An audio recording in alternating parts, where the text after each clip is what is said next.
Donald Trump Narendra Modi ചർച്ചയിൽ Elon മസ്കും പങ്കെടുത്തു എന്ന ഒരു റിപ്പോർട്ടാണ്. പശ്ചിമേഷ്യൻ സംഘർഷം ചർച്ച ചെയ്യാൻ കഴിഞ്ഞ ചൊവ്വാഴ്ച വിളിച്ച ടെലിഫോൺ സംഭാഷണത്തിലാണ് എക്സ് ഉടമ കൂടിയായ എലോൺ മസ്ക് പങ്കെടുത്തത്. രണ്ട് രാഷ്ട്രത്തലവന്മാർ യുദ്ധ സാഹചര്യം ചർച്ച ചെയ്യുമ്പോൾ ഒരു സ്വകാര്യ വ്യക്തിയുടെ സാന്നിധ്യം ഉണ്ടാകുന്നത് തികച്ചും അസാധാരണമായ ഒരു കാര്യം എന്നതാണ്. പി ബസന്ത് വിവരങ്ങളുമായിട്ട്. ബസന്ത്, ഇതിനോട് ഈ എലോൺ മസ്കിന്റെ സാന്നിധ്യം ഉണ്ടായി എന്നതിനെ കുറിച്ച് അമേരിക്കയോ ഇന്ത്യയോ ഔദ്യോഗികമായി എന്തെങ്കിലും പ്രതികരണം ഉണ്ടായിട്ടുണ്ടോ? ഈ ട്രംപ് മസ്ക് ആദ്യത്തെ സൗഹൃദം, പിന്നീട് അവർ തമ്മിലുണ്ടാകുന്ന അകൽച്ച, ഇതൊക്കെ അറിയാവുന്നതുമാണ്. അപ്പോൾ എങ്ങനെയായിരിക്കാം മസ്ക് അതിൽ വന്നിട്ടുണ്ടാവുക എന്നതാണ് കരുതുന്നത്.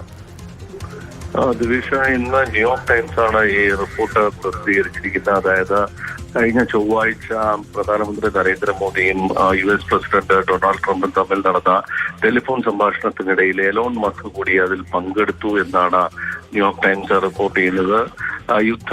പശ്ചിമേഷ്യയിലെ സംഘർഷവും യുദ്ധവും ചർച്ച ചെയ്യുന്ന ഒരു രണ്ട് രാഷ്ട്രതലവന്മാർ പങ്കെടുക്കുന്ന ഒരു ചർച്ചയിൽ എങ്ങനെയാണ് ഒരു സ്വകാര്യ വ്യക്തി കടന്നു വരുന്നത് എന്നുള്ള ചോദ്യത്തിന് ഇപ്പോൾ ഇതുവരെ കേന്ദ്ര സർക്കാരിന്റെ മറുപടി വന്നിട്ടില്ല.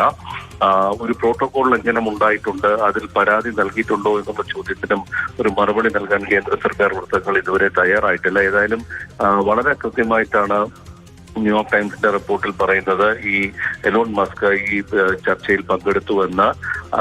ഈ രണ്ട് ഉയർന്ന അമേരിക്കൻ ഉദ്യോഗസ്ഥരെ ഉദ്ധരിച്ചുകൊണ്ടാണ് ന്യൂയോർക്ക് ടൈംസിന്റെ റിപ്പോർട്ട് വന്നിരിക്കുന്നത്.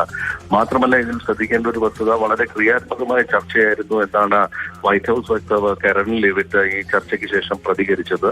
മറ്റൊന്ന്, എലോൺ മസ്ക് ഇന്ത്യയിൽ വലിയ തോതിലുള്ള നിക്ഷേപത്തിന് ഒരുങ്ങുന്നു എന്ന വാർത്തകൾ നേരത്തെ വന്നിരുന്നു. സ്റ്റാർലിങ്ക്, സ്പേസ് എക്സ് തുടങ്ങിയ മേഖലകൾ വലിയ നിക്ഷേപത്തിന് തയ്യാറെടുക്കുന്ന ഒരു ഘട്ടത്തിലാണ് ഒരു രണ്ട് രാഷ്ട്രത്തലവന്മാർ തമ്മിലുള്ള ഒരു കൂടിക്കാഴ്ച അല്ലെങ്കിൽ ഒരു ചർച്ചയ്ക്കിടയിൽ ഈ ഒരു സ്വകാര്യ വ്യക്തിയും ഒരു വ്യവസായിയുടെയും സാന്നിധ്യം ശ്രദ്ധേയമാകുന്നത്.